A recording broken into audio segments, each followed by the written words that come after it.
You know what's funny about rich people? They never see the trap until it's too late. Not the financial traps. Mind you, they usually have enough lawyers and accountants to dance around those. No, I'm talking about the traps of their own making. The ones forged from pride, entitlement, and a complete blindness to anything beyond their gilded cages. I've seen it countless times, from the jungle trails of Vietnam to the gleaming towers of Wall Street. And now, here I was, watching it unfold at my own daughter's wedding reception. The air in the grand ballroom of the Copley Plaza was thick with the scent of lilies and money. Crystal chandeliers dripped light on a polished mahogany and the silk of designer gowns. It was a spectacle, an elaborate performance of wealth and influence. And I, Arthur Henderson, felt about as comfortable as a bull in a china shop. I was wearing the best suit I owned, a charcoal gray, impeccably tailored, but still, to their eyes, distinctly un-designer. My hands, calloused from years of gripping saw handles and sandpaper, felt heavy at my sides. They were carpenter's hands, plain and simple, and to this crowd, that was a brand of shame. I watched Jenna from across the room. She looked radiant, as beautiful as her mother, Elizabeth, had been. The white dress, the perfectly styled hair, the sparkle in her eyes, it was everything a father could wish for his daughter. And yet, a cold knot of dread tightened in my stomach. Her happiness felt brittle, a performance within a performance. She laughed a little too loud at her new husband's jokes, held his arm a little too tightly. She was trying so hard to fit into their world, the world of the Thorns, that she was losing herself. And, more importantly, she was losing sight of who I was. Braden Thorn, her husband, stood beside her, a smug, patrician smile plastered across his face. He was everything I wasn't, tall, handsome in a chiseled, arrogant way, with the kind of smooth hands that had never known an honest day's work. His family, the illustrious Thorns of Beacon Hill, were old Boston money, though their empire, Thorn Industries, was, I suspected, more facade than foundation these days. I'd done my homework, of course. Not that anyone here would expect old Art Henderson, the quiet carpenter from outside Boston, to have done homework on them. I kept my distance for most of the evening, a shadow in the opulent room. It wasn't hard. People like the Thorns, they looked through people like me. I was just the father of the bride, a necessary, if slightly embarrassing, accessory. I heard whispers, saw the curious, slightly disdainful glances. He's a carpenter, you know, someone would murmur. Runs a small shop out in Lexington. The subtext was always clear. What on earth did Jenna see in him? How could she come from such a humble background? My humble background was a choice, one made after Elizabeth's death, a desperate attempt to ground myself, to simplify a life that had become too complex, too dangerous. My millions, my $33 million locked away in various trusts and investments, were a painful reminder of a past I tried to bury. A past where I was a different man, a colder man, a man who understood the cutthroat world of finance far better than any Thorn ever would. The carpentry was my penance, my quiet refuge, a place where things were tangible, honest, where you saw the results of your labor.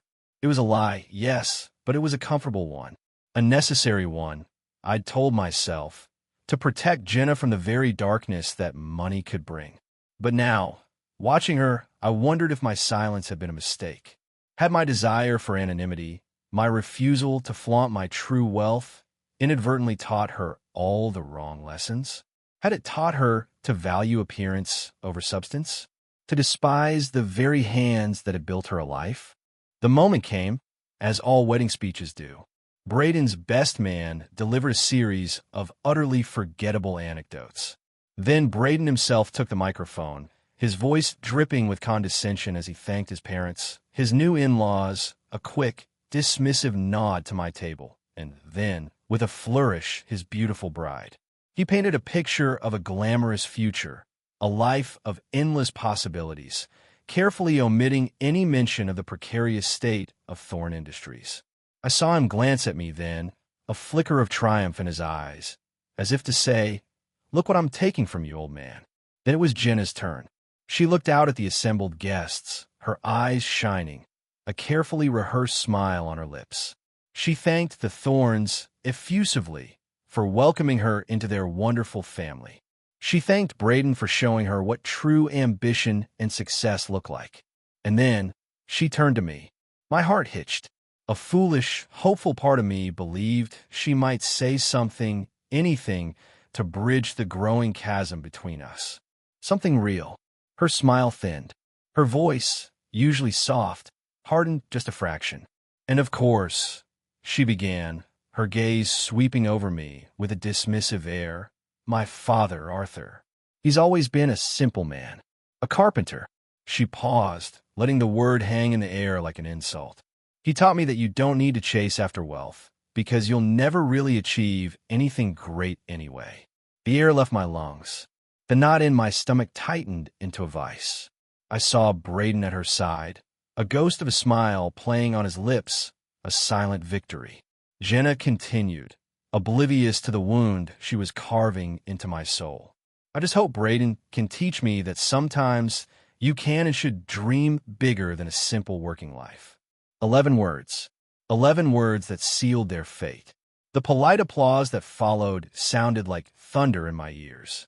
The world seemed to tilt. My daughter, my sweet Jenna, whom I had raised alone, sacrificing everything, had just publicly branded me a failure.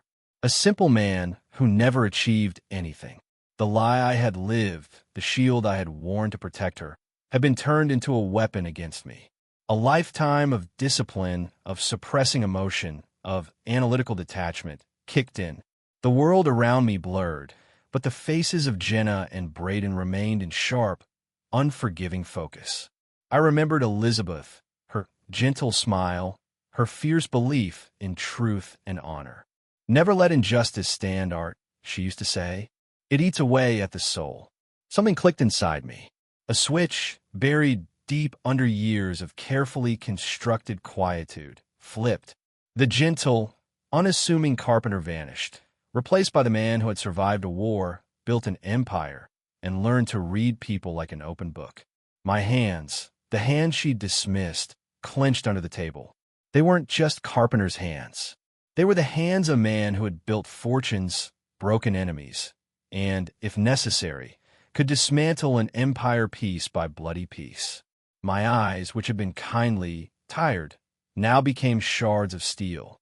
I rose from my seat, slowly, deliberately. No one noticed. No one ever did. But they would. Oh, they would. And they would learn, very soon, that the simple man had been far more dangerous than they could ever have imagined. The polished marble floor of the Copley Plaza reception hall felt suddenly unstable beneath my feet. My perfectly tailored suit, once a symbol of an attempt to meet them halfway, now felt like a uniform of humiliation. I walked away from the clamor, the music, the forced laughter, a ghost passing through the celebration. Not one head turned. Not one voice called out. A few of the catering staff, keenly observant in their own quiet way, might have noticed, but they were paid to be invisible, just like I had been. Outside, the cool Boston air hit me like a splash of cold water. It was a late spring evening, the kind where the promise of summer was still a whispered secret. I walked past valet attendants who ignored me, their eyes scanning for luxury cars and bigger tips. My own car, a meticulously maintained but utterly unremarkable 2008 Honda Accord, waited patiently in a nearby parking garage. I preferred it that way. Inconspicuous. Reliable. Like me. Or at least, the version of me I presented to the world. The drive home, usually a soothing transition from the day's work to the quiet solitude of my house in Lexington, was a blur of traffic lights and choked back rage. Her words echoed in the enclosed space of the car, each one a fresh sting. Simple man, carpenter, never achieve anything great, dream bigger than a simple working life. It wasn't just the insult. It was the venom behind it, the public nature of the humiliation, the sheer unadulterated ingratitude. And the worst part? It wasn't just Jenna talking. It was Braden. It was the Thorns.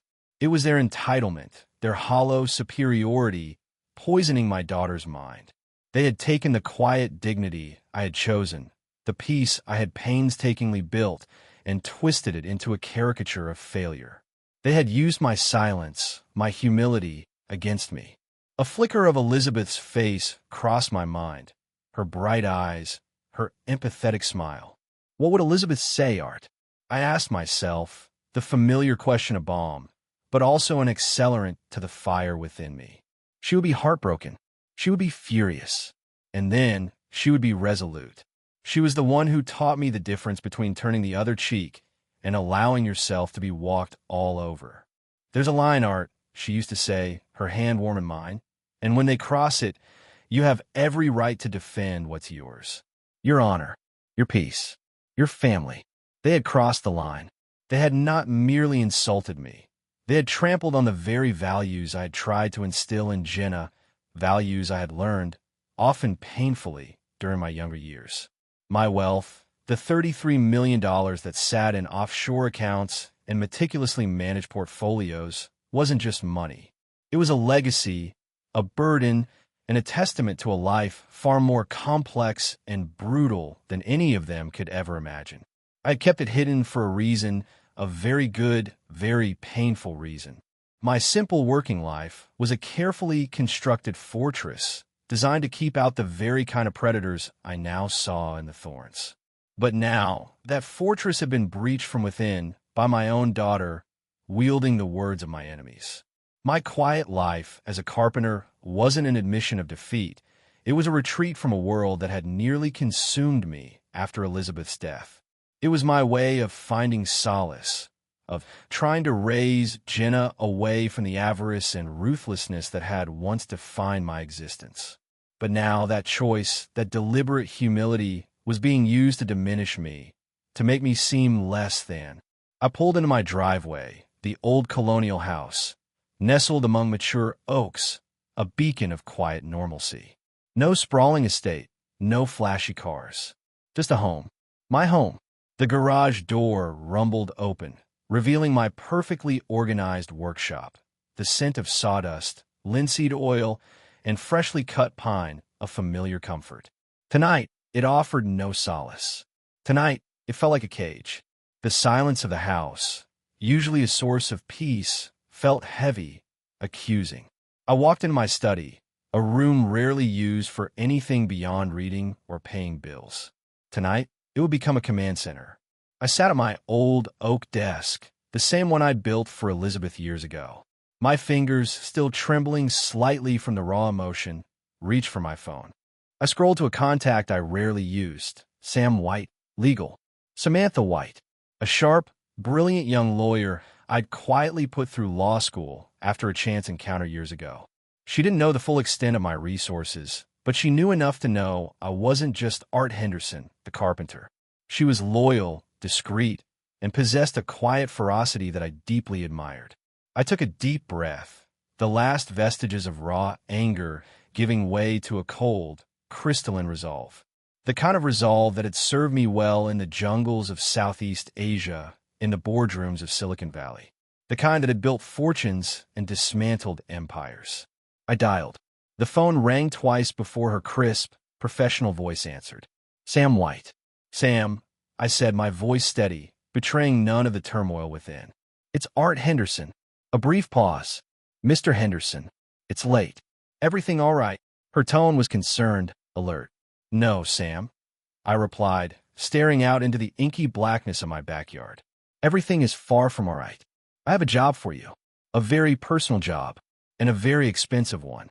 I paused, letting the implications sink in.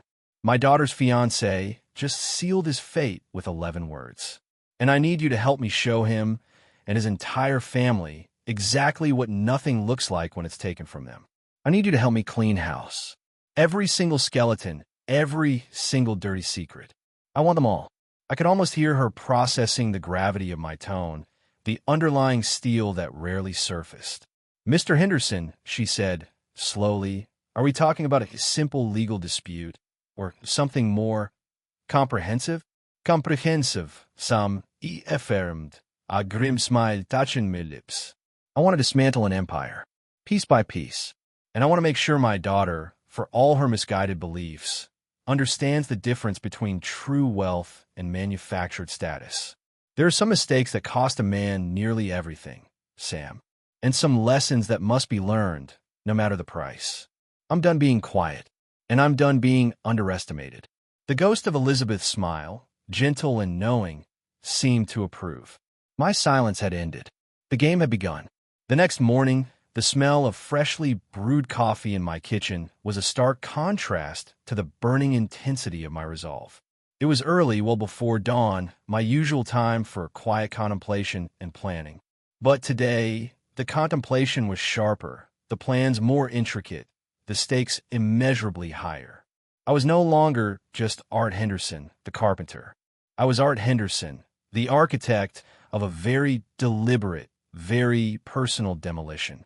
Samantha White arrived precisely at 7 a.m., looking as sharp and composed as she always did, even this early.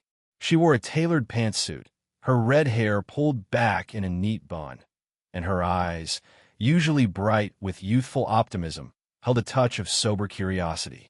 She carried a sleek laptop bag and a legal pad, ready for war. I met her at the door, a steaming mug of coffee in my hand. "Good morning, Mr. Henderson," she greeted, her voice low. She knew this wasn't a social call. "Sam, come in," I said, leading her to my study. I hadn't changed anything since last night. The room still had the scent of old books and quiet purpose. I gestured to a comfortable leather armchair opposite my desk. "Thank you for coming on such short notice," I began, sitting down. "I appreciate your discretion." "Of course," she replied, her gaze sweeping over the room, taking in the framed photographs. One of Elizabeth, radiant and smiling, another of a younger Jenna, laughing on my shoulders. "You mentioned dismantling an empire. You're not being metaphorical, are you?" "Hardly," I confirmed, a dry amusement in my voice. "The Thorns. Braden, his parents, their company, Thorn Industries. I want every single thread, every skeleton in every closet, every debt, every questionable transaction, every disgruntled partner, every frustrated employee. I want it all laid bare, and I want you to start digging officially and unofficially." Sam raised an eyebrow. "Unofficially, Mr. Henderson? That's beyond the usual scope of corporate due diligence." I leaned forward, my hands resting on the desk. "Sam, let me be clear. What they did yesterday was more than a slight. It was a public humiliation, an act of calculated contempt designed to diminish me, and by extension, to diminish my daughter's heritage, the values I try to teach her. I believe they intend to use Jenna, her youth, her connections, perhaps even her vulnerability, to prop up their failing enterprise. I will not allow that." I saw the wheels turning in her sharp legal mind. She was processing the depth of my anger, the cold precision in my tone.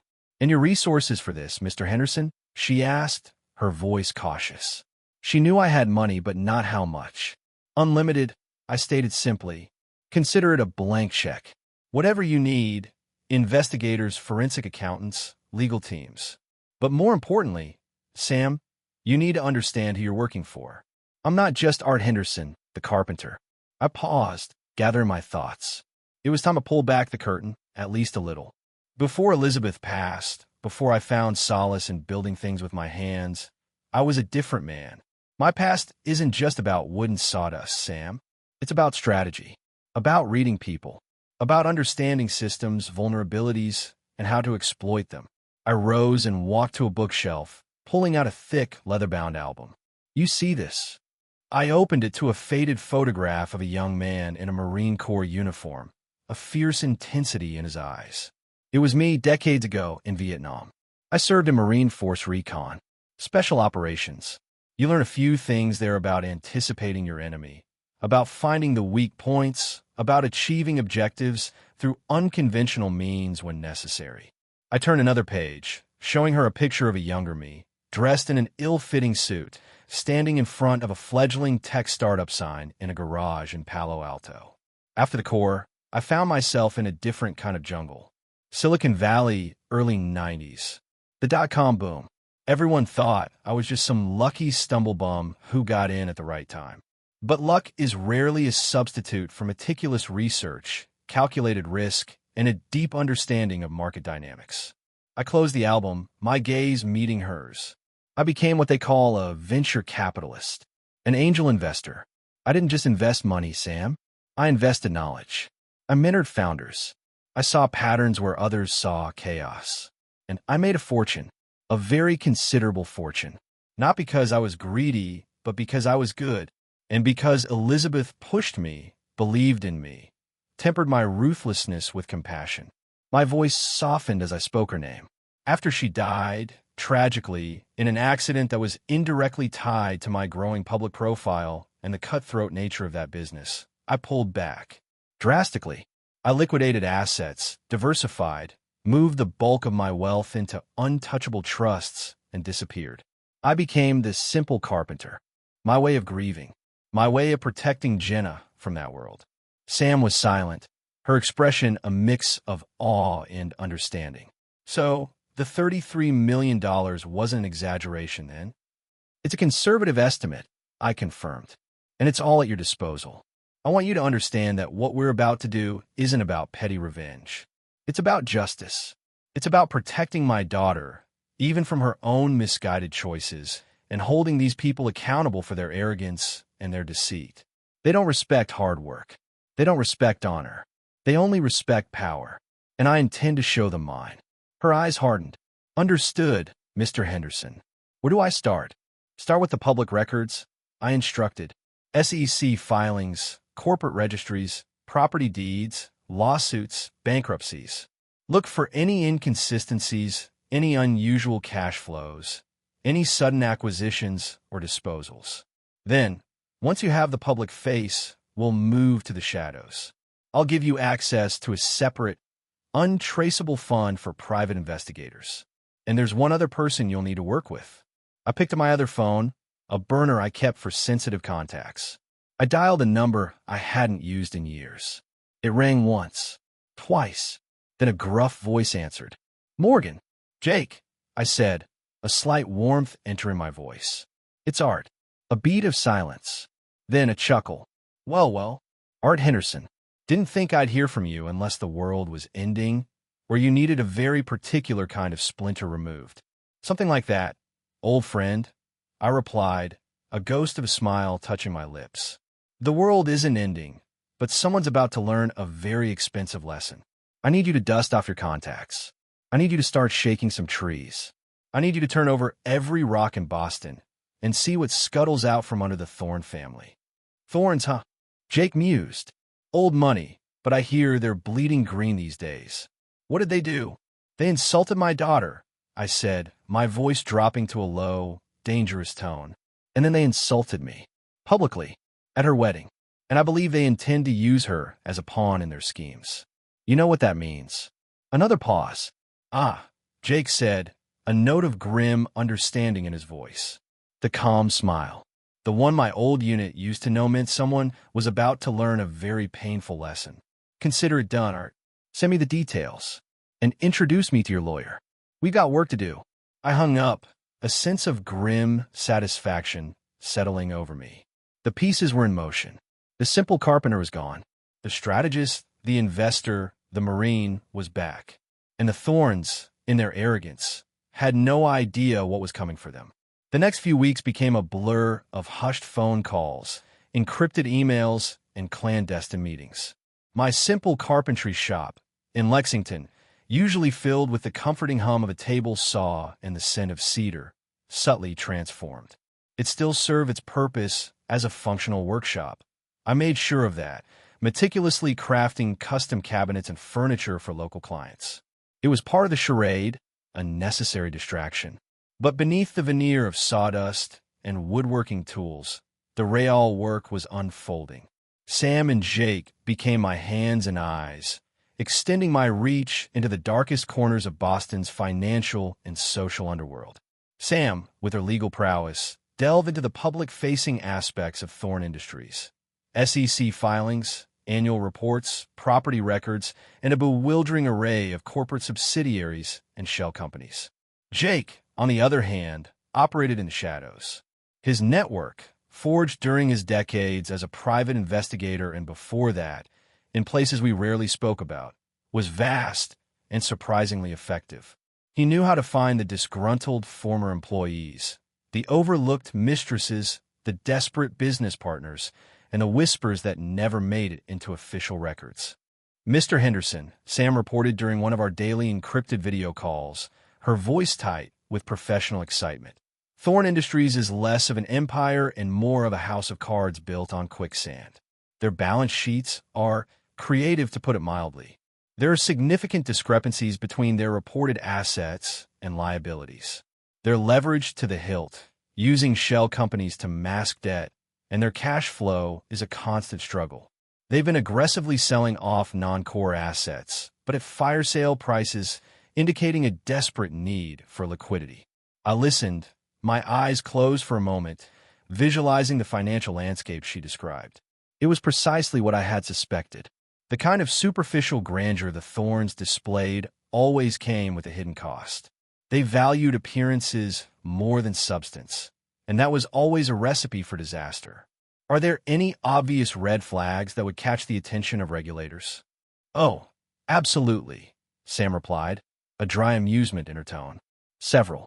Particularly a series of intercompany loans that are suspiciously opaque and some questionable transactions involving a Cayman Islands entity. They've been very clever, but not clever enough to fool a dedicated team with unlimited resources. We're also seeing evidence of significant related party transactions benefiting the Thorns personally at the expense of the company. Classic old money greed, trying to shore up personal fortunes as the company falters." "Excellent," I murmured. "Keep digging. Find the legal pressure points. The ones that can trigger investigations, audits, and shareholder lawsuits." Meanwhile, Jake's findings were equally illuminating, though far grittier. "Art," he reported in a gravelly voice over a secure line, "Braden's not just a pretty face. He's been actively involved in some of their shadier dealings. Seems he's got a gambling problem, discreetly of course, but substantial. And he's been taking out personal loans against company assets without proper disclosure. Also, there's a rumor he's been quietly divesting some of his personal stock in Thorn Industries, right before some of these bad news asset sales. That looks like insider trading to me, or at least a highly unethical move for someone about to take the reins." "Insider trading," I repeated, a cold satisfaction spreading through me. "That's a felony, Jake. Federal. Keep digging into that. Give me solid evidence, not just rumors." "Already on it," he assured me. "And there's something else. Braden and Victor Thorn, the father, they've been trying to push through a massive new development project. High-end condos on the waterfront. It's their Hail Mary, the one they hope will turn everything around. They're cutting corners, Art. Big time, using substandard materials, shady contractors, and there are whispers of environmental violations being quietly swept under the rug. This detail hit me harder than the financial shenanigans. Cutting corners on construction, endangering people for profit, that was abhorrent. That was a direct affront to everything I believed in, everything I stood for as a carpenter, a builder. My simple working life might have seemed beneath them, but it was founded on integrity, on the principle of building something strong and true. "Find me the details on that project, Jake," I commanded, my voice sharper now. "Every single detail. Permits, subcontractors, environmental impact assessments. I want to know exactly how they're planning to gamble with people's lives and the city's future." My internal monologue shifted from pure strategic calculation to a renewed sense of purpose. This wasn't just about my dignity anymore. It was about exposing a rot that went far deeper than a few snide remarks at a wedding. The Thorns weren't just arrogant, they were predatory. They were cancer. I also couldn't shake the nagging worry about Jenna. Had she seen any of this? Did she suspect the true nature of the man she had married? My heart ached at the thought of her caught in their web. I didn't want to destroy her life, only to rip away the veil that obscured her vision. She needed to see them for who they truly were, before she became irrevocably entangled in their schemes. That was the delicate balance I had to strike, justice for them and salvation for her. One afternoon, I received an anonymous tip, orchestrated by Jake, that Thorn Industries was desperately seeking a major investor to inject capital into their failing ventures. particularly the waterfront development. They were looking for a white knight, someone who could save them from imminent collapse. A slow, predatory smile spread across my face. They're looking for a white knight? I thought. Oh, they'll get a knight? All right. Just not the one they're expecting. This was it. The opportunity to not just expose them, but to actively participate in their downfall, using their own desperation against them. I would play their game, but with rules they didn't understand and a dealer they vastly underestimated. I would become their savior, only to reveal myself as their executioner. It was a risky move, but one that resonated with the old Marine in me. Sometimes, you had to get inside the enemy's perimeter to truly dismantle their defenses. Sam, I called her, my voice low and urgent. Start preparing for an acquisition. A hostile one, if necessary. I want to acquire controlling interest in Thorn Industries, or at least enough to bring them to their knees. And make sure no one, absolutely no one, knows who the ultimate beneficial owner is. Are you serious, Mr. Henderson? She asked, a gasp in her voice. That's a massive undertaking. And expensive. I told you, Sam. I reminded her, my resources are unlimited, and my resolve is absolute. It's time to stop just observing the shifting sands. It's time to cause an earthquake. The calm smile my construction crews knew meant someone was about to learn a very expensive lesson. This lesson, however, was going to be priceless. My workshop, a sanctuary of sawdust and precise angles, was now my war room. The workbench, usually home to blueprints for bespoke furniture, was cluttered with financial reports, legal documents, and a detailed topographical map of Boston's waterfront development project, marked with Jake's meticulous notes. Sam sat across from me, her laptop open, its screen a dizzying array of spreadsheets and legal precedents. Jake, ever the shadow, stood by the wall, arms crossed, his gaze sharp and unwavering. All right, I began, my voice calm, but with an underlying edge that both of them recognized. We have the intelligence. Thorn Industries is a house of cards, inflated by debt, propped up by deceit, and led by men whose arrogance far outweighs their acumen.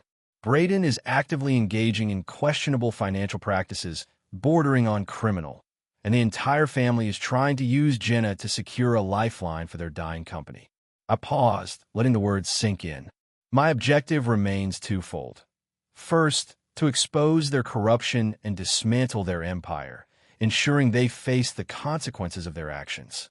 Second, to protect Jenna, to open her eyes to who these people truly are without destroying her in the process. This isn't about vengeance for vengeance's sake. It's about justice, and a very painful lesson. I pointed to the map. Their last-ditch effort, this waterfront development, is their Achilles heel. It's over-leveraged, under-inspected, and has the potential for significant environmental and structural issues. They're rushing it, cutting corners, because they're desperate for the cash infusion they believe it will bring. We've confirmed a few things on that front, Art. Jake interjected, his voice gruff. They bought off a couple of city inspectors, nothing too high up, just enough to grease the wheels and overlooks a shoddy work. And there's a quiet legal challenge brewing from a small environmental group about potential contamination from the old industrial site it's built on. Thorns are trying to bury it, of course. Precisely, I acknowledged. This is where we strike. Their desperation makes them predictable, and predictable enemies are defeated enemies. I turned to Sam. Sam, your task is critical. We need to create a fictitious entity. A legitimate-looking holding company, well-funded, with a clean reputation. Let's call it Phoenix Ventures. It needs to appear as a genuine, high-net-worth investment firm looking for opportunistic acquisitions in distressed real estate and development. Sam nodded, already typing. Location? Offshore, for plausible deniability. Cayman Islands, then funneled through a respectable Delaware corporation. I specified. Layer it. Make it opaque, but legally sound. The kind of setup that whispers serious money, but keeps the true beneficial owner completely hidden. This entity will be our Trojan horse. Phoenix Ventures, she repeated, a wry smile touching her lips. I like it. Symbolic. Indeed, I replied, a cold gleam in my eyes. Now, this Phoenix Ventures will approach Thorn Industries. not as an aggressor, but as their potential savior. We'll offer to acquire a significant stake in their waterfront development project, enough to give them the capital injection they so desperately crave, but with stringent due diligence clauses and, crucially, a right of first refusal on their remaining assets, should the project fail to meet certain milestones. They'll jump at it, Jake predicted. They're starved for cash. They will, I agreed. And that's where the trap is sprung. Our due diligence will be far more rigorous than they've ever encountered. Sam, you'll put together an ironclad contract. It will include clauses allowing for our independent structural and environmental assessments. We will demand full access to all internal documents, contracts with subcontractors, and communications with city officials related to the project. They will concede, believing we are simply overly cautious investors. And when they find out we've discovered their shoddy work, their bribes, their environmental cover-ups, Sam asked eyes wide. By then, I explained, it will be too late. The contract will be signed. The capital will have flowed into their accounts, giving them a false sense of security. But the terms will be clear. Any significant breach of contract, any misrepresentation during due diligence, any failure to meet regulatory standards, and Phoenix Ventures has the right to pull out, reclaim its investment with penalties, and, most importantly, acquire their stake in the project, and potentially more, at a predetermined, highly discounted price. A hostile takeover by contract, Jake mused, a slow smile spreading across his face. Brutal. I like it. It's more than that, I clarified. It's about leverage. Once we have the evidence of their fraud, their corner-cutting, their environmental violations, we can use it, not just to pull out of the deal, but to trigger a cascade of investigations, both civil and criminal. SEC, EPA, city planning commissions. And with Braden's insider trading and gambling debts, the federal authorities will be very interested. What about Jenna? Sam asked, her voice softer. She's tied to Braden now. Her name will be connected to all of this. I felt a familiar ache in my chest. That's the most painful part. She will be, but it's a necessary cleansing. She needs to see the rot for herself. She needs to understand that the bigger dreams she spoke of were built on a foundation of lies. My goal is for her to emerge from this, perhaps bruised, perhaps angry at me for a time, but ultimately with her integrity intact. She married into this, but she shouldn't have to go down with the ship. We'll find a way to make sure she's a witness, not a co-conspirator. How will she find out, Art? Jake inquired, his gaze piercing. You can't just drop a bombshell on her. I won't, I said. The plan is to expose them systematically. The financial collapse will happen first, then the regulatory investigations. The truth will trickle out, slowly, painfully. She'll start to see cracks in Braden's facade, in his parents' carefully constructed image. And when the time is right, when the evidence is undeniable, I will step in. I will show her the proof. Not just tell her, but show her what kind of men she married into. And then, I'll reveal who I truly am. I looked at both of them. This is a delicate operation. Secrecy is paramount. Until the final curtain call, no one, especially the Thorns, must suspect that Phoenix Ventures is anything other than a legitimate, if aggressive, investment fund. And they must never, ever know that I am its true owner. They'll be too arrogant to see it coming, Sam predicted, a glint in her eye. They think you're just a simple carpenter. They won't look for you in the boardroom, Mr. Henderson. Exactly, I confirmed. That's their biggest blind spot, and it's the one we're going to exploit. Get the shell company set up, Sam. Jake, continue digging for anything that gives us more leverage, especially on the environmental and structural fronts of that waterfront project. It's time to move from planning to execution. The game has begun. The quiet hum of the computers, the rustle of papers, the low murmur of conversation. It was a different kind of music in my workshop now. It wasn't the sound of creation, but of calculated destruction. And for the first time since that wedding night, I felt a grim sense of purpose, a cold, unwavering focus. The pieces were arranged. Now it was time to play.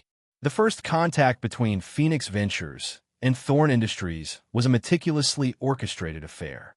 A polite, yet firm, letter of intent, drafted by Sam and routed through layers of corporate entities in Delaware and the Caymans, landed on Victor Thorne's desk. It expressed a keen interest in the waterfront development project, praising its potential while subtly highlighting the challenges that might deter less experienced investors.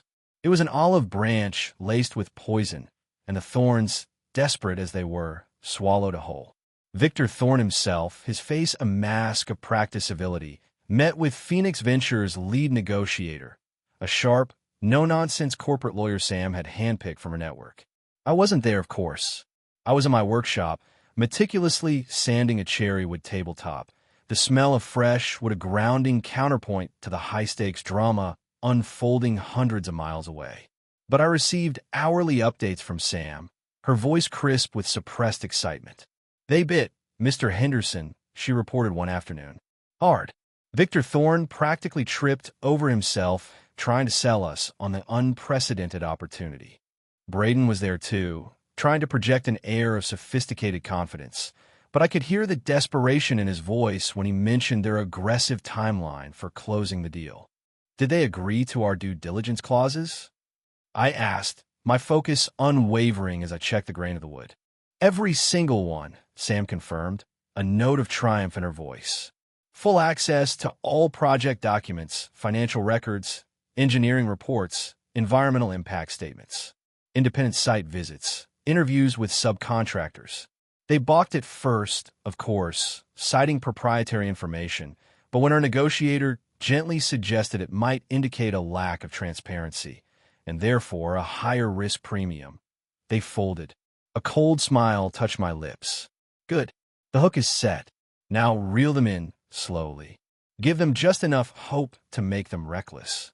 Over the next few weeks, Phoenix Ventures' team, a veritable army of forensic accountants, environmental specialists, and structural engineers, all operating under strict non-disclosure agreements and unaware of their ultimate benefactor, descended upon Thorne Industries. They burrowed into every aspect of the waterfront project, uncovering layer after layer of mismanagement, deliberate deception, and outright fraud. Jake, meanwhile, continued his more covert operations. He used his contacts to subtly leak information to a few carefully chosen, mid-tier local newspapers about rumors of financial instability at Thorne Industries, always careful to keep my name, or Phoenix Ventures, out of it. The articles were vague, speculative, but enough to plant seeds of doubt among smaller investors and local creditors. The financial pressure on the Thornes was mounting. News of their aggressive asset sales, coupled with Jake's whispers, began to make waves. Their stock, already struggling, started a slow, agonizing slide. I watched it all from my hidden command center, a grim satisfaction mingled with a persistent ache in my chest. This wasn't just a game. It was a surgical strike, and the patient was my daughter's future in-laws. One evening, Jenna called me. Her voice was strained, no longer the confident, slightly dismissive tone of the wedding day. "Dad," she started, "have you heard what's happening with Thorne Industries? Braden's been really stressed. The stock is down, and there are all these rumors flying around." I feigned ignorance, my voice warm with concern. "Oh, really? I hadn't seen the news, sweetheart. You know, I don't follow the stock market much these days. What's going on?" "I don't know exactly," she sighed, frustration evident. "Braden says it's just market fluctuations, but his parents are furious. They had this big meeting with some new investors, Phoenix Ventures, I think, but now even that seems to be dragging on. He says they're being overly cautious, asking too many questions." I allowed a moment of silence to hang in the air, choosing my words carefully. "Sometimes, Jenna," I said, my tone philosophical, "when people seem overly cautious, it's because they've learned from past mistakes, or they've seen enough to know when to walk away. You know what they say, where there's smoke, there's usually fire." "What does a carpenter know about corporate finance, Dad?" she snapped, the edge of her old condescension creeping back in. "This is big business. I know enough to recognize a poorly built structure when I see one, Jenna," I retorted, subtle steel in my voice that I rarely showed her. "And sometimes to understand what true wealth is, you have to watch someone else's crumble. Just remember that, before you invest too much of yourself into someone else's dreams. She didn't reply immediately, and I imagined her pondering my words, perhaps for the first time truly considering their depth beyond the surface meaning. The conversation ended shortly after, leaving me with a bitter taste. It was painful to hear her cling to her illusions, to defend the very people who were using her. But it was necessary. The veil had to be lifted, not torn. A few days later, Sam called me again, a barely contained excitement in her voice. "Mr. Henderson, we have it. The Phoenix Ventures team has compiled an exhaustive report. The waterfront project is a disaster waiting to happen. Structurally unsound foundations in several key areas, direct evidence of environmental contamination that was deliberately covered up, and numerous violations of building codes. There are also clear records of bribes paid to city officials to fast-track permits and overlook inspections. And the financial implications?" I asked, my voice as steady as granite. "Catastrophic," she confirmed. "The project is effectively uninsurable and unsaleable in its current state. Any attempt to complete it would require massive remediation, costing tens of millions, far exceeding their projected profits. And that's before the inevitable lawsuits and criminal charges for the fraud and environmental violations. Their entire company valuation is predicated on this project. Without it, Thorn Industries is essentially worthless." I closed my eyes, a sense of grim satisfaction warring with the deep sorrow for what this would mean for Jenna. This is it, I thought. The moment of impact. "Sam," I instructed, "trigger the clauses. Phoenix Ventures is withdrawing its offer. But before you do that, make sure a carefully anonymized copy of that report finds its way to a few key places: the Boston Globe's investigative desk, the EPA, and the Massachusetts Attorney General's office. Let the authorities and the media do their work, and ensure our contract terms clearly state our right to acquire their stake at the predetermined, discounted price upon their breach."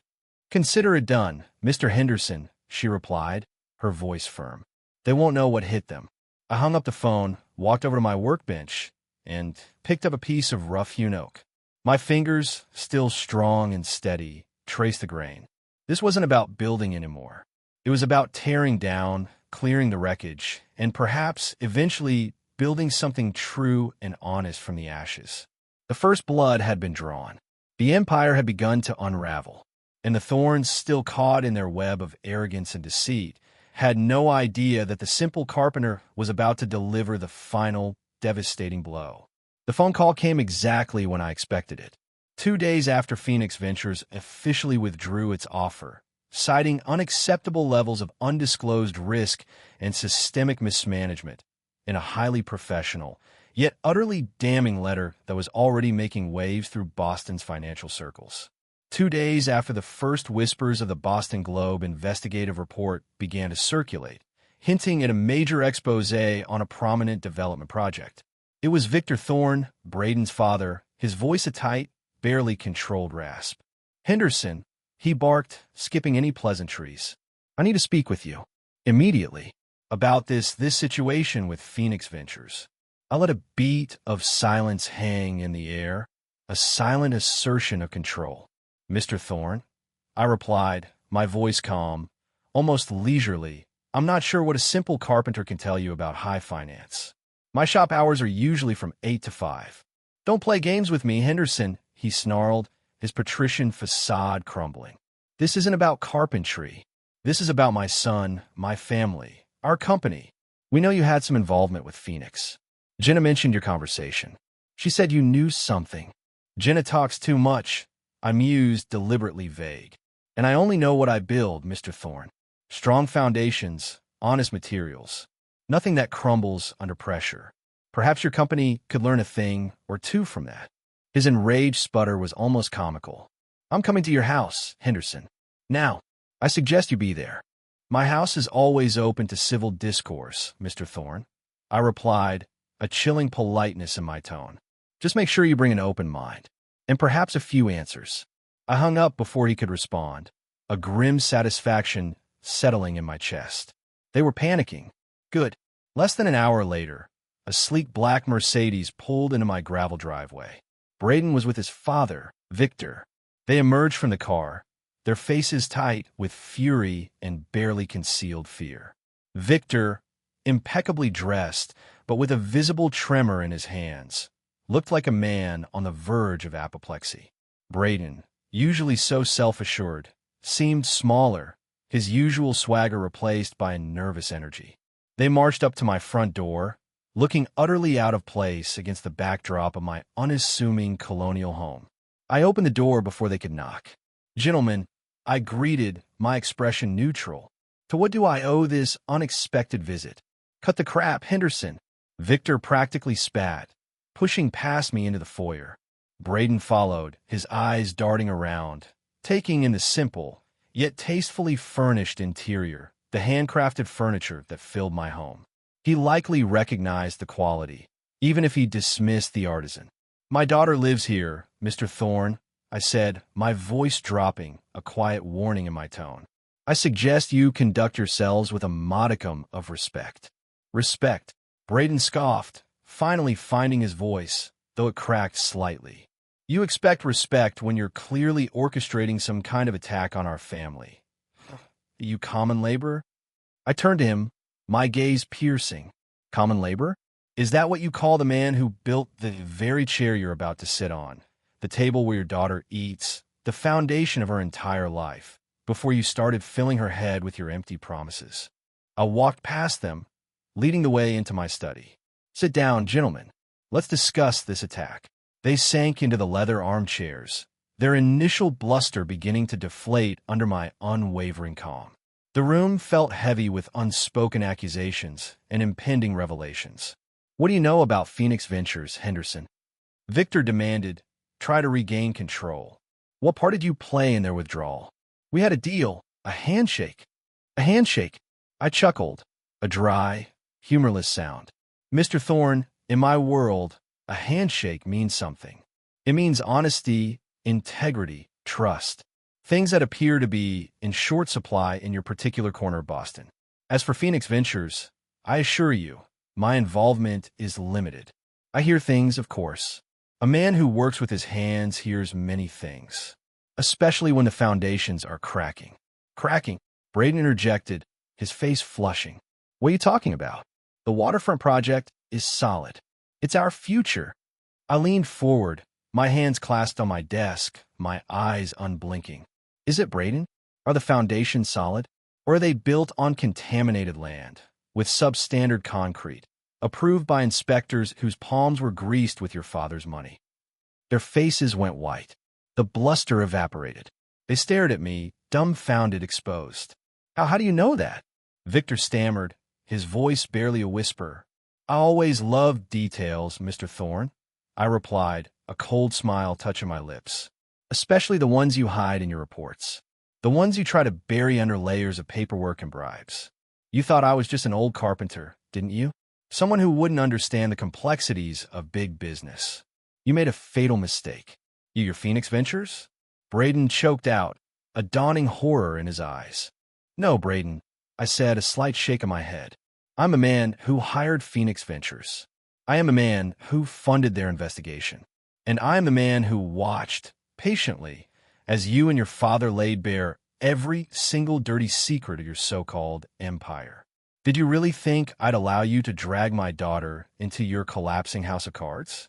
To use her, her name, her very future, to prop up your schemes?" Victor lunged forward, his face contorted with rage. "You ruined us. You played us for fools. And for what? Because my daughter had the audacity to seek a better life than the one you could offer her. She had the audacity to humiliate me publicly, Mr. Thorne." I corrected, my voice steel. "To call me a simple man who never achieved anything, when I have more wealth, more integrity, and more influence than your entire bloodline combined. She dismissed my life's work, my sacrifices, and embraced your hollow promises. And you encouraged it. You saw me as an obstacle, someone to be mocked, to be used." I rose from my desk, walking over to my workbench, the one laden with the Thorne Industries reports. I picked up a thick folder. "Did you really think I wouldn't know about Braden's gambling debts? His insider trading? The personal loans against company assets? Did you think I wouldn't care about the environmental damage you're inflicting on this city, the danger you're putting people in with your shoddy construction? Braden was utterly pale now, his gaze fixed on the folder. He knew. He knew I had the proof. You threatened my daughter, Mr. Thorne. I continued, my voice low and dangerous. You tried to use her as collateral in your collapsing enterprise. That, gentlemen, is a line you should never, ever have crossed. You thought I was weak. You thought I was naive. You thought I was just an old man with a hammer and a saw. I picked up a well-worn framing hammer from my bench, turning it slowly in my calloused hands. This, gentlemen, isn't just a tool for building. It's also a tool for dismantling. And sometimes, when something is too rotten to repair, the only solution is to tear it down completely and build anew. And that, Mr. Thorne, is exactly what I intend to do with Thorne Industries. And with your reputation. Their faces were etched with disbelief, fear, and a dawning understanding of the true depth of the chasm they had opened. They finally saw not the simple carpenter, but the wolf in sheep's clothing, the quiet storm they had so foolishly provoked. And in their eyes, I saw the exact moment they realized their empire, their entire world, was about to be hammered into dust.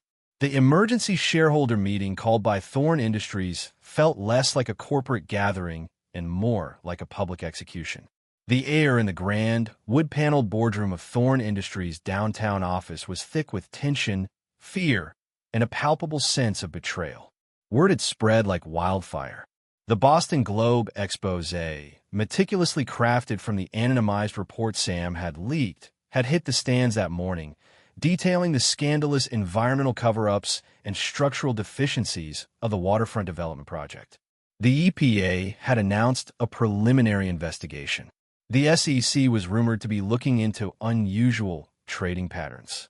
Braden and Victor Thorne sat at the head of the long mahogany table, their faces ashen, their usual arrogance replaced by a brittle defensiveness.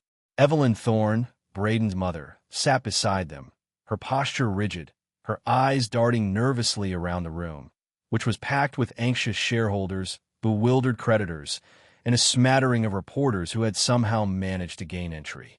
I, Arthur Henderson, sat quietly in the back, near the door, just another concerned, if insignificant, stakeholder.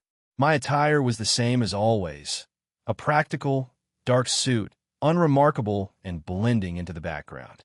No one paid me any mind. They never did. My eyes, however, missed nothing. I watched Victor trying to project an air of control, Braden fidgeting nervously, and Evelyn's brittle smile dissolving into a thin line of worry.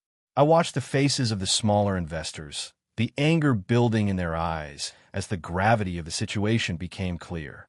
My heart hammered a slow, rhythmic beat against my ribs.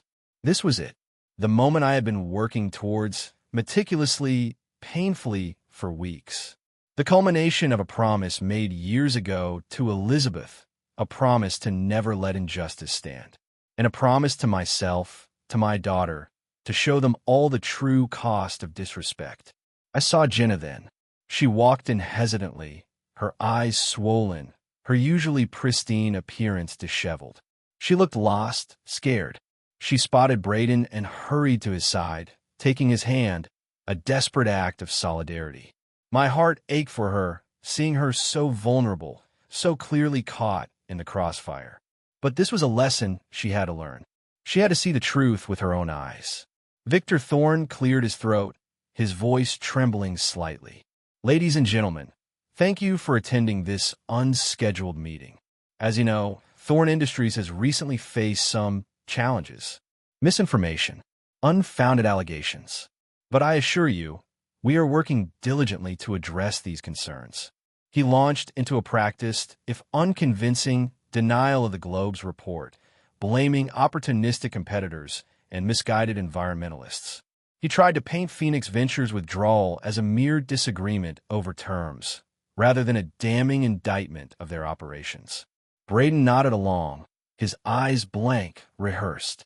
Then, during a brief lull, a shareholder in the front row, a small man who looked like he'd invested his life savings, stood up. Mr. Thorne, he demanded, his voice trembling with anger. "What about the rumors of financial irregularities? Of insider trading? My investment has dropped nearly 40% in the last month alone. What are you doing?" Victor's face flushed. "Those are baseless rumors, I assure you. We are fully compliant with all SEC regulations." It was then that I decided to step forward. I rose, slowly, deliberately, and walked toward the aisle. Heads turned, briefly, before dismissing me as another disgruntled small-time investor. My voice, when I spoke, was calm, clear, and carried an undeniable authority that cut through the nervous murmurs. "Mr. Thorne," I said, my voice echoing slightly in the room, "perhaps you could clarify something for us. Specifically, the nature of the intercompany loans between Thorne Industries and Thorne Family Holdings, LLC, and the subsequent transfer of funds from that LLC to an offshore account in the Cayman Islands, shortly before the recent decline in your company's stock value." A hush fell over the room. Every eye was now on me. Victor Thorne stared, his jaw slack. Braden's eyes widened in horror. Jenna, who had just been comforting her husband, looked up, her gaze finally meeting mine across the room. She saw me not as the unassuming carpenter, but as someone else entirely. Her eyes, wide and filled with confusion, then disbelief, then dawning realization, were like daggers to my heart. Who are you?" Victor stammered, completely blindsided. "What do you know about our private accounts?" "I know enough, Mr. Thorne," I replied, my voice steady, relentless. "I know that Thorne Family Holdings, LLC was used to siphon funds from Thorne Industries, funds that were then channeled to cover Braden's substantial gambling debts. I know that Braden, in particular, was liquidating his personal shares in Thorne Industries, even as his father was reassuring investors of the company's stability. And I know that this amounts to criminal fraud, misappropriation of assets, and likely insider trading." I walked closer, stopping directly in front of the table. I looked Braden directly in the eye. "You thought you were so clever, didn't you, Braden? You thought your simple father-in-law wouldn't understand. But I always love details, especially the ones you try to bury." A ripple of outrage surged through the room. People were whispering, shouting, demanding answers. The reporters were frantically scribbling notes. And as for the waterfront project, I continued, raising my voice to be heard over the rising din. "Your solid future, Mr. Thorne. My team of independent engineers and environmental specialists discovered the true story. Contaminated land, deliberately ignored. Structural deficiencies that would make the building a death trap in a severe storm. Bribes paid to city officials to push through permits and ignore inspections. Do you deny this, Mr. Thorne?" Victor was trembling now, his face a ghastly shade of gray. Braden had buried his face in his hands. Jenna, beside him, slowly pulled her hand away. Her eyes, fixed on me, were now filled not with confusion, but with a horrifying clarity. The truth was washing over her, raw and brutal. "And allow me to introduce myself," I said, my voice cutting through the chaos like a surgeon's scalpel. "My name is Arthur Henderson. You may know me as the Simple Carpenter. But I am also the principal investor behind Phoenix Ventures. I didn't withdraw from your project because of unacceptable risks, Mr. Thorne. I withdrew because I discovered your corruption, your deceit, and your willingness to endanger lives for profit. And because you, Braden, were planning to use my daughter as a shield, to embroil her in your criminal enterprise." I pulled out a folded document from my inner jacket pocket. This document, ladies and gentlemen, is Phoenix Ventures' formal filing with the SEC, outlining all the fraudulent activities we uncovered at Thorne Industries, supported by irrefutable evidence. This is also a class action lawsuit on behalf of all defrauded shareholders and an official complaint to the EPA. I laid the document on the table, right in front of Victor Thorne. His hand reached for it, then recoiled as if burned. "You dismiss me as a man who never achieved anything great," I continued, my gaze sweeping over the Thornes, then to Jenna. "But I achieved something far greater than your hollow empire. I built an honest life. I raised a daughter I loved. And when you tried to destroy that, when you tried to corrupt her with your greed and your lies, you awakened something you should have left buried. The $33 million you thought I didn't have?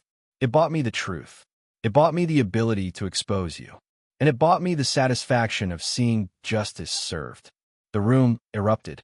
Shouts, gasps, the frantic clicking of camera shutters. The reporters surged forward.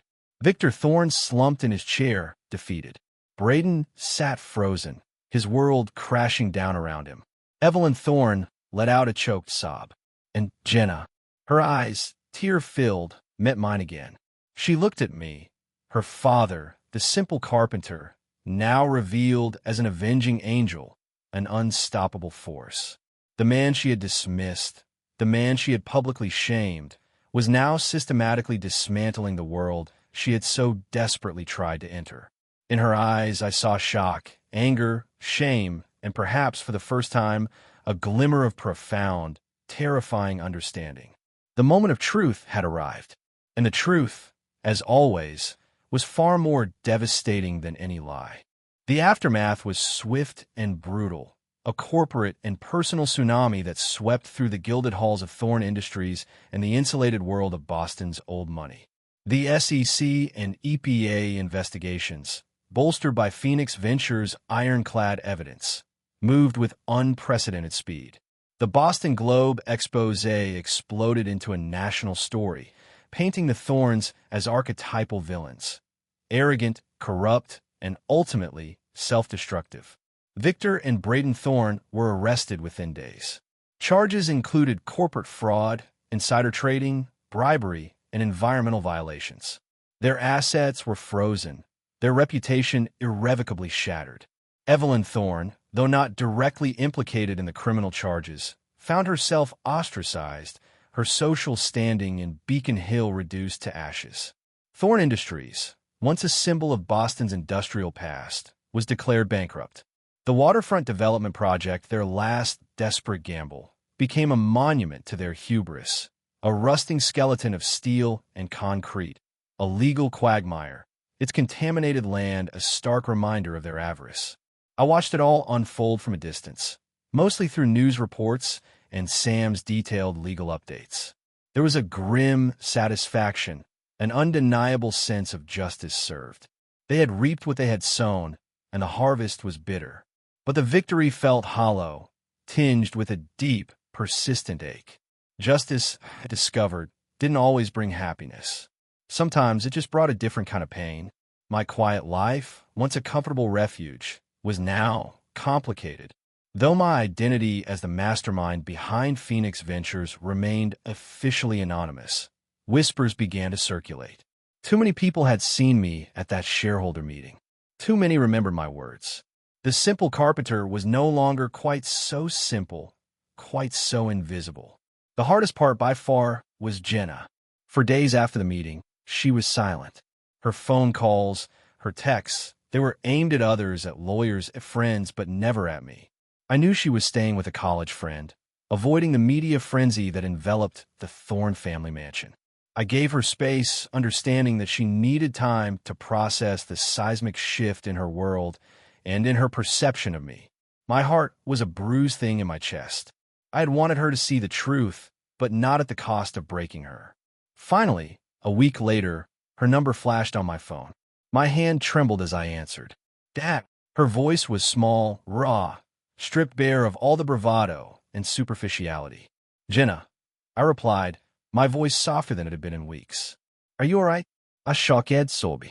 No, Duth. I'm not. My life, it's a mess. Braden's gone. His parents are ruined. Everything I thought I knew, it was all a lie. I know, sweetheart. I said, the words a gentle balm. I'm so sorry you had to learn it this way. Sorry, she echoed, a flash of anger in her voice. You knew. All this time you knew. You knew they were snakes. You knew about their money, about everything. And you just watched. You let me walk right into it. You let me marry him. I tried to warn you, Jenna. I countered, my voice firm but not harsh. Not in words you would understand, perhaps. But I told you to look beyond the surface. I showed you what honest work looked like. I tried to teach you about integrity. But you were so focused on the glitter, on the bigger dreams they promised, that you couldn't see the rot beneath. And the money, Dad? She whispered, the anger replaced by a profound sense of bewilderment. $33 million? You had that all along? And you let me call you a simple man, a nobody at my own wedding? Why, Dad? Why would you do that? I took a deep breath, preparing to finally reveal the deepest, most painful secret of my life. Come home, Jenna, I said. Come to the shop. I'll tell you everything. She arrived an hour later, looking fragile and utterly exhausted. She sat on a stool in my workshop, surrounded by the familiar scent of wood and the quiet presence of my unfinished projects. She looked at my calloused hands, the hands she had dismissed, and for the first time, I saw a flicker of curiosity, not contempt. After I left the Marines, I began, my voice low, recounting a story I had buried for decades. I built a life with your mother. Elizabeth was everything, my moral compass, my anchor. She believed in me, even when I was a rough-around-the-edges kid from a working-class family. I got into tech by chance, by luck, or so it seemed. But it was hard work, late nights, calculated risks.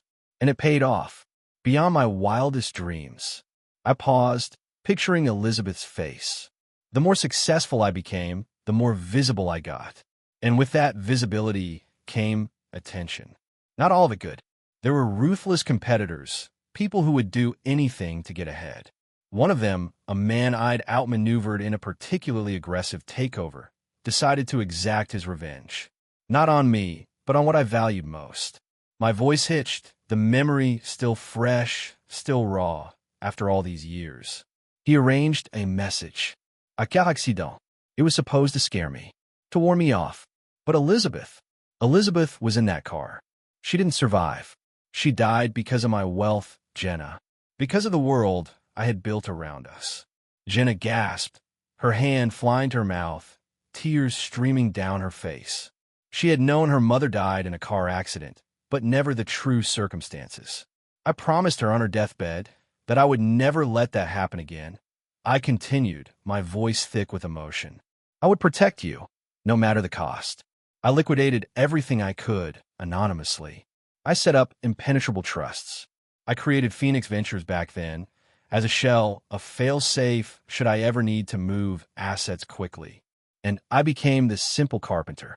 It was my shield, my penance, my way of raising you away from the kind of people who would kill for money, who would lie and cheat and destroy for status. I looked at her, my eyes pleading for understanding. I didn't let you marry him because I wanted you to suffer, Jenna. I wanted you to see. I had tried to warn you, subtly. But you had to experience the emptiness of that world, the ugliness of those people for yourself. You had to feel the sting of their deception, just as I felt the sting of your dismissal, to truly understand the difference between fleeting glamour and enduring worth. Jenna was sobbing now, deep, shuddering breaths. Oh, Dad, she choked out, I'm so sorry. I was so blind, so stupid. I was so ashamed of everything real because I wanted their approval. I wanted that life. That life was a mirage, sweetheart, I said, my voice softening. Built on sand. And now you've seen it crumble. This isn't about blaming you, Jenna. It's about you understanding. Understanding the true price of ambition without ethics. The true cost of appearances over substance. And the true value of what your mother and I tried to build for you. She got up, slowly, and for the first time in years, she walked into my arms. I held her tight, feeling the tremors of her grief, her shame, her profound disillusionment. It was a painful embrace, a silent confession of sins, a shared burden of sorrow. The ashes of Thorn Industries were still settling, but in that moment, something new, something real, was beginning to rise from the debris. The wounds were deep, but perhaps, just perhaps, they could finally begin to heal. This was my absolution and hers. Months turned into a year. The legal proceedings against Victor and Braden Thorne concluded, resulting in substantial prison sentences and the complete dismantling of their family's financial holdings. The waterfront development project remained a contentious wasteland, a stark reminder of their downfall. The dust settled, but the scars remained, visible in the altered landscape of Boston's corporate world and, more profoundly, in the lives that had been touched by the Thorns' greed. My life, too, had changed. The anonymity I had so meticulously cultivated for decades was irrevocably broken. While my direct involvement with Phoenix Ventures was never publicly confirmed, the story of the simple carpenter who brought down an empire became a whispered legend, a cautionary tale for the city's elite. People looked at me differently now, not with disdain, but with a mixture of respect, curiosity, and a healthy dose of apprehension. I was no longer just Art Henderson, the carpenter. I was Art Henderson, the strategist, the avenger, the man who had traded his silence for justice. My workshop remained my sanctuary, but its purpose evolved. I still built furniture, still found solace in the honest work of my hands. But now, it wasn't just a refuge, it was a platform. The $33 million, once a hidden burden, became a tool for profound change. I established the Elizabeth Henderson Foundation, named after my beloved wife, dedicated to ethical urban development, environmental protection, and supporting small, honest businesses in underserved communities.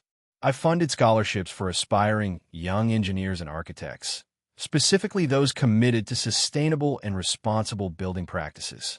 I used my wealth to build, literally and figuratively, what the thorns had sought to destroy. My public profile, though still understated, grew. I made quiet donations, offered strategic advice to city planners, and even gave a few carefully vetted interviews, always framing my story not as one of revenge, but of principle. Wealth isn't just about accumulation, I'd tell them, my eyes steady and serious. It's about responsibility. It's about what you choose to do with it and what you choose to stand for. The deepest change, however, was in my relationship with Jenna. The initial storm of anger and pain had subsided, replaced by a fragile, yet enduring bond. She had moved out of Boston, distancing herself from the wreckage of her marriage and the social fallout. She found work at a small, non-profit environmental advocacy group in Oregon, a far cry from the glittering world she had once pursued. She called me regularly now, sharing her successes, her frustrations, her quiet triumphs. She talked about the real impact her work had, the satisfaction of making a tangible difference. She was learning to build something meaningful herself, not with wood and tools, but with passion and purpose. One crisp autumn afternoon, she came to visit. She looked different, older, wiser, with a quiet strength in her eyes that reminded me so much of Elizabeth. She spent the day in my workshop, not just observing, but asking questions, interested in the grain of the wood, the joinery, the craft. "You know, Dad," she said, running her hand over a freshly planed piece of maple, "I used to think that real power, real success, was about grand gestures, huge deals, big names. Like the thorns. But watching you tear it all down, and then, slowly, quietly build something better from the ground up, that's real power. That's real strength." I looked at her, my heart swelling with a bittersweet pride. "It's not about the money, Jenna," I said, my voice soft. "It never was. It's about knowing who you are, and not being afraid to stand for what's right, even when it costs you. Especially when it costs you." She nodded, a thoughtful expression on her face. "And about not underestimating the simple man, right?" A faint, knowing smile touched her lips. I smiled back, a genuine smile that reached my eyes. Something like that. Sometimes, the quietest people have the loudest stories, and the most dangerous secrets. We sat in comfortable silence for a while, the hum of the ventilation system and the distant chirp of birds the only sounds. The past was still there, a shadow in the corners of the room, but it no longer dominated. The pain was still real, but now there was also hope. Hope for Jenna, for the future she was building for herself, one brick at a time, away from the destructive allure of empty promises. Hope for the world, that perhaps, just perhaps, the lessons learned from the thorn's fall would resonate. I finally turned to address the camera, to address you, the listener, who has been privy to my confession, my quiet reckoning. My story is out there now. The truth, in all its complexity and all its pain, has been told. Many people believe that true wealth is about big houses and expensive cars. I say, my gaze steady, earnest. But I learned that true wealth is knowing who you are, knowing what you stand for, and having the courage to protect it no matter the cost, even if it means burning down everything they thought was precious. And sometimes, to teach that lesson to others, you have to be a very, very expensive teacher. I look out, past the camera, into the quiet, fading light of the workshop. A new chapter begins, not of silence, but of purpose. And this time I won't be hiding.